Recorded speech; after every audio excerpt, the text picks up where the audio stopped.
오늘 누가복음 19장 41절부터 48절 예수님의 눈물과 노여움이라고 하는 제목을 함께 은혜를 나누도록 하겠습니다. 신약 성경에 보면 예수님이 눈물을 흘렸다라고 하는 것이 세 군데가 나옵니다. 눈물 흘린 데가 첫 번째는 나사로의 죽음으로 슬피 우는 마르다와 마리아 가정에 가셔서 그들을 동정하시고 그들을 사랑하는 마음에서 눈물을 흘렸습니다.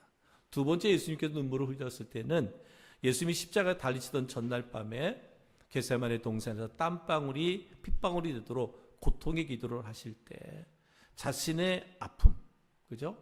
육신의 몸을 가지고 그 죽음을 맞이해야 되는 그 사명 앞에서 주님 또한 눈물을 흘리셨어요. 또 세 번째는 뭐냐? 오늘 말씀이에요. 오늘 말씀. 예수님께서 예루살렘 성을 바라보시면서 이제 마지막 공생애잖아요. 마지막 공생의 마침을 위해서 이제는 예루살렘에 이제 들어가시면서 예루살렘 그 성을 바라보면서 눈물을 흘리셨다라고 말씀하고 있습니다. 왜 그렇다면 예수님께서 예루살렘 성을 보시고 우셨을까? 그리고 예수님이 왜 예루살렘 성전에 들어가서 예수님은 왜 분노하셨을까? 노여워하셨을까라는 거죠. 예수님은 어느 곳에서도 이렇게 본인의 어떤 감정을 잘 드러내지 않았잖아요. 근데 오늘은 예수님의 격한 감정을 드러냈어요. 눈물을 보인 것이나 또한 분노하신 것, 이것은 격한 감정을 드러냈는데 오늘 예수님께서 예루살렘 성을 보시고 우시는 예수님의 모습, 왜 예수님께서 예루살렘 성을 보시고 우셨을까? 이 말은 소리내어 울며 통곡했다는 뜻이거든요. 왜 그러냐? 그것은 바로 예루살렘의 멸망을 주님은 보시고 애통하셨어요. 예루살렘의 멸망받을 것에 대해서 주님은 알고 계셨어요. 예수님이 떠나간 이후에 그 예루살렘 성이 크게 무너질 것을 아시고 안타까워하셨는데, 그런데 중요한 것은 뭐냐면 그 성이 무너진 것만 안타까운 게 아니라 예수님이 그런 마음을 갖고 안타까워하는데 종교 지도자의 사이시도권 바리새인과 서기관들은 영적으로 메말라 있고 영적으로 어둠에 쌓여서 그냥 자기들의 욕심만 추구하고 살아가는 거예요. 성전이 무너지는 것도 애통한 일이지만 성벽이 무너지고 예루살렘 성이 무너지는 것, 성전이 무너지는 것도 애통할 일인데, 근데 종교 지도자들이라고 하는 사람들은 영적 눈이 어두워서 그것을 분별하지 못하는 거예요. 그러면서 오직 자기의 욕망만 추구하는 그들을 바라볼 때 주님이 눈물을 흘리지 않을 수가 없었다. 예수님이 애통하지 않을 수가 없었다. 어쩌면 그들에게는 이제 예수님께서 공생애의 마지막이잖아요. 마지막인데 어쩌면 그들에게는 그 기회가 예수님의 몸을, 육신의 몸을 입고 그들 가운데 마지막 보여지는 그 순간에도 그들은 그것을 깨닫지 못했다라고 성경은 말씀하고 있습니다. 누가복음 19장 44절에 보면 또 너와 그 가운데 있는 내 자식들을 땅에 메어치며 돌 하나도 돌 위에 남기지 아니하리니 이는 내가 보살핌 받는 나를 알지 못함을 인함이니라 하시니라 그랬습니다. 이제 원수들에게 정복되어 자식들이 그들의 눈앞에서 땅에 메어치고 예루살렘 성은 돌 하나도 돌 위에 남지 않을 만큼 파괴될 것이다. 너희 자식들은 그 침략자들에 의해서 너희들 눈앞에서 땅에 메어치게 될 것이고 예루살렘 그 성은 돌 하나도 남지 않고 다 파괴될 것이다. 정말 예수님의 이 말씀처럼 예수님이 만약에 30년에 만약에 그랬다면 40년 이후에 AD 70년에 로마에 의해서 예루살렘이 하나도 없이 파괴됐어요. 바벨론에 멸망당할 때 한번 성전이 파괴됐잖아요. 근데 다시 성전이 다시 수축이 됐단 말이에요. 다시 재건됐단 말이에요. 성벽이 재건됐단 말이에요. 그런데 AD 70년에 로마에서 다시 한번 예루살렘 성벽이 완전히 무너지고 성전이 파괴됐어요. 그러니까 그 당시에 모든 자녀들이, 그 모든 자녀들이 여기 표현대로 땅에 메어치게 되었고 돌 하나도 돌 위에 남지 않았다라는 이 말씀이 그대로 이루어졌다는 거예요. 제가 여러 번 말씀드리죠. 왜 그 정도로 파괴됐냐 하면은요, 이스라엘 백성들 그때 당시에 이 돈 같은 거, 화폐를 어디에? 그 성벽의 돌과 돌 사이에 숨겼다는 거예요. 응? 돌과 돌 사이에. 뭐 지금 보면 통곡의 벽 있잖아요. 가보면 거기다 막 종이 기도 제목 넣고 기도하잖아. 그런 것처럼 그들만이 그 성벽 사이에 돈을 숨겨놨다는 거예요. 이거를 누가? 로마의 군인들이 알게 된 거예요. 그래서 그 돌을 찾으면 자기께 되니까 찾아내려고 돌 하나 사이를 다 무너뜨리게 된 거라는 거예요. 정말 성벽을 막 필요 없이 완전히 파괴시키자, 그래서가 아니라 그렇게 됐다는 거예요. 그러니까 그것을 주님은 이미 다 보고 계셨어요. 성벽이 그렇게 무너질 것에 대해서. 이 보살핌 받는 날은 당신이 방문하시던 때에, 즉 하나님께서 구원의 축복을 가지고 그들에게 오셨지만 그들은 뭐예요? 그 예수님을 배척하잖아요. 배척하는 정도가 아니잖아요. 나중에는 어떻게 되죠? 예수님을 십자가에 못 박는 그런 죄를 범하게 되는 것을 볼 수가 있습니다. 결국 예루살렘에 있던 사람들은 자신들의 고집대로 행하다가 무서운 심판을 받게 됐다는 거예요. 이제 그것을 바라보는 주님, 그들의 미래를 바라보는 주님이 이제는 그 갈릴리 지역에서 복음을 전하다가 마지막 예루살렘에 와서 십자가에 달려 죽으시기 위해서 이제는 예루살렘에 입성할 때 그 예루살렘을 본 거예요. 저 성이 돌 하나도 남지 않고 다 무너질 것이며 그 안에 있는 사람들은 자신들의 고집대로 예수 그리스도의 복음, 하나님이 보내신 예수 그리스도의 메시아를 배척하고 십자가에 죽이게 되는 저들을 바라볼 때 주님이 애통할 수밖에 없었다라고 하는 거예요. 그러니까 진리에 대해서 무지했어요. 복음에 대해서 그들은 무지했습니다. 그것을 바라볼 때 애통하셨다. 하나님께서는 자기 백성을 구원하시기 위해서 예수님 이 땅에 보내주셨잖아요. 예수님은 친히 십자가를 지고 고난당하시고 죽으시기 위해 이 땅에 오셨습니다. 근데 백성들은 이 진리에 무지했어요. 무관심했어요. 심판의 날이 다가오는데도 그들은 깨닫지 못했어요. 그래서 어리석은 인간에 대한 안타까움 때문에 예수님께서 우셨다라고 말씀하고 있습니다. 예루살렘 성이 파괴되는 것도 슬픈 일이고 그의 자녀들이 백성들에게 고통을 당하게 될 것을 모르고 진리에 무지했고 무관심했고 자기 고집대로 살아가는 그들을 바라보면서 예수님이 애통했다라는 거예요.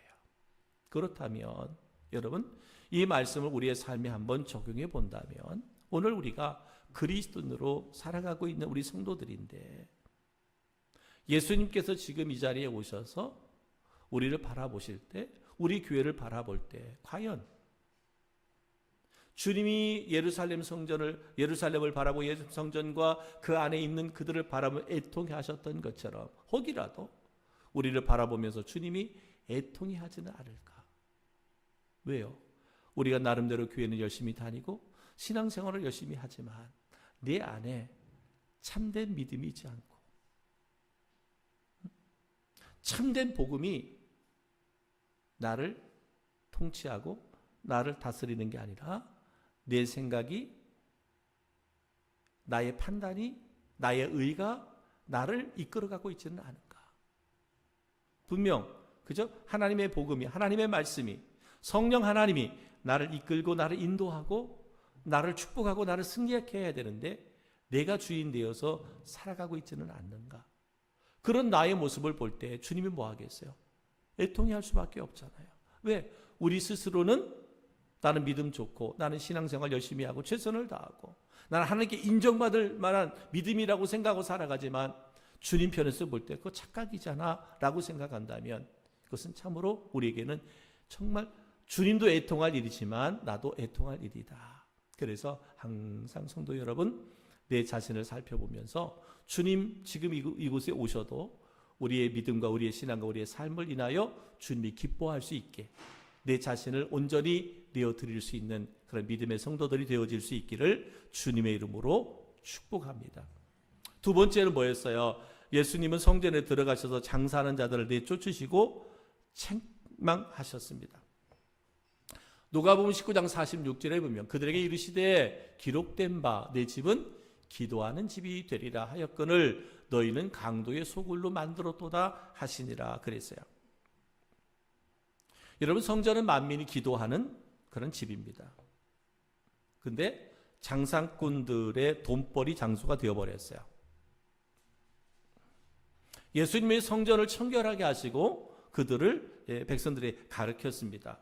누가복음 19장 47절에 보면 예수께서 날마다 성전에 가르치시니 대제사장들과 서기관들과 백성의 지도자들이 그를 죽이려고 꾀하니. 예수님께서는 성전을 청결하게 하시고 그들에게 복음에 대해서, 구원에 대해서, 하나님의 나라에 대해서 가르쳤습니다. 그런데 제사장들, 대제사장들과 서기관과 백성의 지도자들은 그런 예수를 뭐예요? 죽이려고 했다. 죽이려고 했다라고 말합니다. 그러니 여러분 보세요. 그 성전을 만민이 기도하는 집의 성전을 장사의 소굴로 만들었고 그 안에 있는, 한마디로 말하면 종교 지도자들은 예수님께서 바른 말씀을 가르칠 때 그것이 그들 마음속에 뭐가 생겼겠어요? 예수님이 바른 말씀을 가르치니까 그들의 마음이 편하지 않은 거예요. 그래서 그러한 예수를 죽이려고 하는 거예요. 그러니 그들을 바라볼 때 주님이 분노하지 않을 수 없는 거예요. 그냥 나 혼자만 예수 안 믿고 대적하고 지옥 간다 그러면 그럴 수 있겠어요. 그런데 다른 사람마저도, 다른 지체마저도 바르게 믿음 생활하지 못하도록 방해한단 말이에요.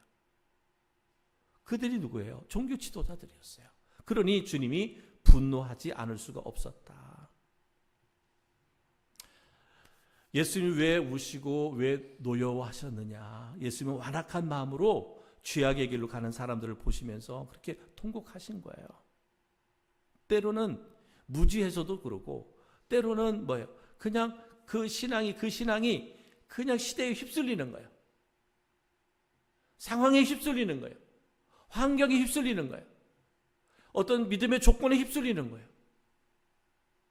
여러분, 우리의 믿음과 신앙은 그러면 안 됩니다. 그죠? 사람에 의해서도 휘둘려서도 안 되고, 환경에 의해서 휘둘려서도 안 되고, 우리의 감정에 따라 휘둘려서도 안 돼요. 그래서 우리가 늘 강조하는 거예요. 이거 설교 때마다 강조하는 거잖아요. 항상 우리는 하나님의 말씀이 우리 신앙의 기준이고 잣대가 되어야 된다. 그래야만 어떤 상황 앞에서도 우리는 흔들리고 요동하지 않습니다. 끝까지 어떤 환난이 와도, 어떤 고난이 와도, 어떤 핍박이 와도, 기쁠 때나 좋을 때나 흔들리지 않아, 요동하지 않습니다. 누가복음 13장 34절에 이렇게 말합니다. 예루살렘아 예루살렘아 선지자들을 죽이고 내게 파송된 자들을 돌로 치는 자여, 암탉이 제 새끼를 날개 아래 모음과 같이 내가 너희의 자녀들을 모으려 한 일이 몇 번이냐. 그러나 너희가 원하지 아니하였도다 라고 이렇게 말합니다. 예수님이 여러 번 그들을 주의 날개 아래 모으려고 하였으나 저들이 원하지 않았다. 도리어 선지자들을 죽이고 파송된 자들을 돌로 쳤다. 결국은 뭐예요? 하나님의 아들 독생자 예수 그리스도까지 죽였다라는 거잖아요. 그래서 예수님께서 예루살렘을 생각하면서 통곡하며 우신 거예요. 예수님이 예루살렘에 입성할 때 호산나 호산나 다윗의 자손이여 우리를 구원해 주세요라고 외쳤던 저들이 얼마 못 가서 예수를 십자가에 못 박으라고 그렇게 외쳐대는 저들의 영혼을 볼 때에 우리 주님이 눈물을 흘리지 않을 수가 없었다. 여러분 생각해 보세요. 우리가 구원의 하나님을 마음껏 찬양해요. 그죠? 구원의 하나님을 마음껏 찬양하는데, 그런데 주님께서 그 영혼을 보니까 구원의 주님을 찬양은 하지만 저에게 구원이 없어. 저에게 구원이 없다면 어떻게 해야 돼요? 정말 주님이 안타까워 눈물을 흘릴 수밖에 없는 그러한 모습들이잖아요. 예수님은 완악한 마음으로 죄악의 길로 가는 사람들을 보시면서 그렇게 통곡하셨어요. 로마서 8장 26절에 보면 이와 같이 성령도 우리의 연약함을 도우시나니 우리는 마땅히 기도할 바를 알지 못하나 오직 성령이 말할 수 없는 탄식으로 우리를 위하여 친히 간구하시느니라. 우리 안에 거하시는 성령도 말할 수 없는 탄식으로 탄식한다라는 거예요. 뭐 할 때? 우리가 하나님의 말씀대로 행하지 못할 때, 하나님의 뜻을 바르게 분별하지 못하고 살아가는 우리들을 바라보면서 탄식하고 탄식한다. 예수님의 눈물, 성령의 탄식, 바로 여기에 있는 거예요. 그러니까 여러분, 우리 성도들이, 우리 그리스도인들이 이 시대를 살아가는 그리스도인, 정말 성도답게, 그리스도인답게, 하나님의 자녀답게, 천국의 백성답게 우리가 살아가야 돼. 교회 예배당에 있을 때든지, 가정에 있을 때든지, 직장에 있을 때든지, 세상의 친구들을, 사람들을 만날 때든지 나는 그리스도인, 나는 성도, 나는 하나님의 자녀, 나는 천국 백성의 삶을 살아가야 된다는 거예요. 그렇지 않으면 우리는 예수님, 정말 우리를 바라보는 예수님이 눈물을 흘릴 수밖에 없다는 거예요. 예루살렘을 바라보며 그 안에 있는 백성들을 향하여 주님이 애통해하고 눈물을 흘렸던 것처럼, 또한 그들을 향하여 주님이 분노하셨던 것처럼 우리가 애통의 대상이 되거나 분노의 대상이 되지 않아야 된다는 거예요. 그러려니까 우리가 바른 믿음과 신앙을 가져야 된다. 말씀과 기도와 찬양이 넘쳐야 할 교회가 인간의 욕심을 위해 거래하는 모임으로 전락할 때 주님 분노하시는 거예요. 지금 성전이 그와 같은 거예요. 말씀이 있어야 되고 기도가 있어야 되고 찬양이 있어야 되는데 인간의 욕심을 위한 거래하는 그런 거래, 우리의 욕심을 성취하기 위한 그 거래, 장사터가 돼버렸다는 거예요. 성전은 어떤 곳이에요? 하나님의 임재가 있는 거룩한 곳이잖아요. 하나님의 언약궤가 있고 속죄소가 있던 것이 성전이에요. 지금 예수님 당시 휘장이 찢어지기 전에는 성소와 지성소, 언약궤가 있었잖아요. 그 하나님의 임재하심이, 하나님의 거룩하심이 함께하는 곳이에요. 거기에는 뭐 희생이 따르는 거, 희생, 번제의 제물이 드려지는 곳이 성전이잖아요. 온 백성이 기도하는 곳, 하나님을 찬양하는 곳. 그래서 교회는 말씀과 기도와 찬양이 넘치는 모임이어야지, 그어야지 인간의 욕심을 위해 거래하는 모임이나 사교 모임이 돼서는 안 되는 거예요. 예? 교회 안에는 사교 모임이 안 돼요. 교회 안에서 우리는 친하니까, 우리 가정끼리는 친하니까. 여러분, 교회는 인간적인 모임의 공동체가 아닙니다. 거룩한 모임이죠. 성도 한 사람 한 사람이 모이면 거룩한 교회고 공동체인 거예요. 그것이 기관이든 그것이 구역이든 거룩한 공동체지 사교 모임이 아니다라는 거예요. 여러분, 이것이 무너지면 교회는요, 아무리 많이 모이는 교회라 그래도 교회로서의 능력을 상실해요. 힘을 잃어버립니다. 우리 명심하셔야 돼요. 교회는 어떤 우리의 인간의 욕심을 거래하는 그런 모임도, 사교 모임도 안 된다. 그럴 때 주님은 지금 예루살렘 성전을 보면 완전히 그런 모임이었거든요.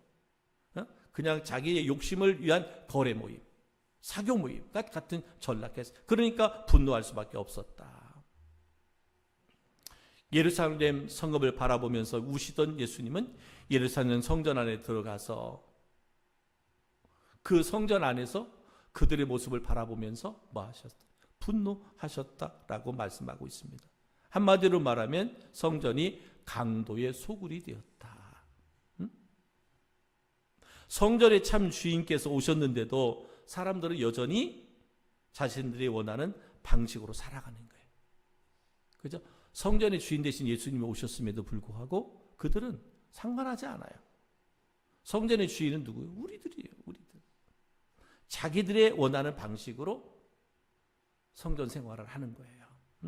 마음대로 장사하고 거짓 진리가 이게 선포되는 현장. 말 그대로 강도의 소굴이 되어버렸어요. 강도의 소굴. 말씀의 흔적은 없고 오직 탐욕과 불법으로 가득 찬 모습을 보신 예수님이 충격에 빠진 거죠. 사랑하는 성도 여러분, 그렇습니다. 여러분, 교회는 뭐예요? 하나님의 말씀이 우리의 삶의 실제가 되어지는 곳이어야 돼요. 하나님의 말씀이 우리의 삶의 실제가 되어져야 돼요. 여러분, 교회가 그렇고 우리 성도들의 삶이 그래야 되는 거예요.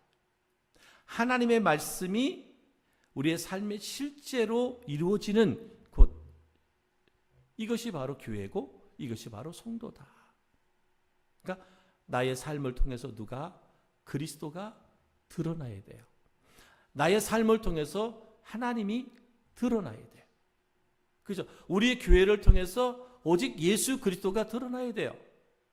그죠? 우리 가정을 통해서 예수 그리스도가 드러나야 되는 거예요. 우리 성도 여러분 한 사람 한 사람을 통해서 예수 그리스도의 복음이 드러나야 되는 거예요. 그런데 지금 예루살렘 교회가 그 있는 무리들이 그렇지 못했잖아요. 오로지 자기들의 욕심과 욕망을 성취하기 위한 강도의 소굴로 만들었다는 거예요. 그래서 예수님이 분노하신 거예요. 예수님이 감정을 이렇게 격하게 표현한 데가 없다 그랬잖아요. 말씀의 흔적은 없고 오직 탐욕과 불법으로 가득 찬 교회와 그 성전과 그들의 모습을 보면서 주님이 정말 충격에 빠진 거죠. 주님은 비진리와 거짓으로 눈과 귀를 가리는 이 세상 속에서 거룩하고 순전한 주의 말씀과 기도로 우리의 영혼을 지키실 것을 원하고 있습니다. 지금 세상은, 그죠? 지금 우리가 살아가고 있는 세상은 비진리가 진리인 것처럼, 그리고 거짓된 것이 더 이렇게 온전한 믿음인 것처럼, 신앙인 것처럼 호도되어져 가는 시대를 살아가고 있어요. 도리어 하나님의 말씀을 따라 살아가고 그렇게 따라가려고 몸부림치고 애쓰는 사람들은 융통성도 없고, 신앙의 융통성도 없고, 너무 고리타분하고 이렇게 치부해버려요. 그래서 우리의 믿음과 신앙이 적당하게 시대에 맞춰서 우리의 믿음과 신앙이 그 시대와 환경과 상황에 다 맞춰가서 하는 것이 진리인 것처럼 여겨지는 거예요. 그러면 안 된다는 거예요. 그러면 안 된다. 그래서 항상 주의 말씀과 기도와 찬양을 통해서 우리의 영혼을 지킬 수 있어야 된다. 그러니까 여러분, 성전은, 우리 교회는 지치고 상한 영혼들, 삶이 메마른 영혼들, 또 삶의 문제 앞에서 두려움과 걱정과 염려 가운데 살아가고 있는 지체들이 교회라고 하는 공동체 속에 들어와서 말씀과 기도와 찬양을 통해서 새 힘을 얻고, 또 능력을 얻고, 또 기도할 때 응답도 받고, 또 내가 바라는 대로 응답이 안 돼도 우리의 그 중부의 기도를 통해서 우리가 하나님의 살아계심을 우리가 경험하고 위로받고 가는 거예요. 여러분, 우리가 하나님 앞에 기도의 제목을 갖고 기도한다고 그래서 다 우리의 기도대로 응답되는 건 아니잖아요. 그렇죠? 응답되는 건 아니잖아요.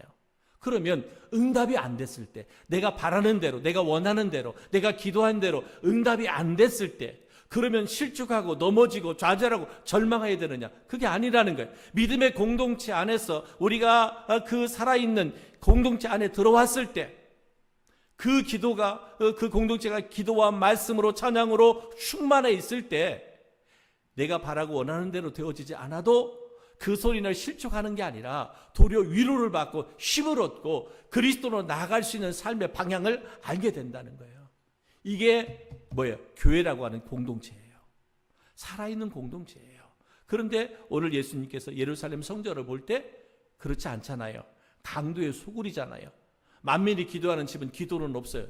기도가 없었던 건 아니죠. 왜 성전 안에 기도가 없었어요? 대제사장들, 바리새인들, 서기관들, 종교 지도자들 얼마나 기도 많이 했는데, 기도의 분량이나 기도의 시간이나 기도의 환경으로 보면 저희들과는 비교할 수 없을 만큼 그들은 기도 많이 했어요. 근데 주님은 왜요?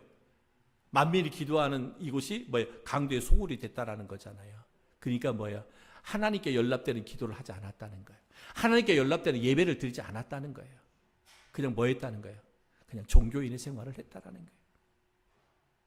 사랑하는 성도 여러분, 저는 오늘 예수님께서 예루살렘의 성과 그 성전을 바라보면서 우시고 분노하셨잖아요. 우시고 분노하셨는데 혹이라도 우리 주님께서 저희 교회를 바라보고 또 우리 성도들을 바라보고 애통해 하지는 않을까? 또 우리 교회와 성도를 바라보면서 주님이 혹 분노하지는 않을까? 한번 오늘 말씀을 통해서 한번 우리 자신을 한번 이렇게 좀 되돌아보면서 혹이라도 나에게 그런 모습들이 있다면, 그런 삶의 모습이 있다면 우리 철저하게 회개하고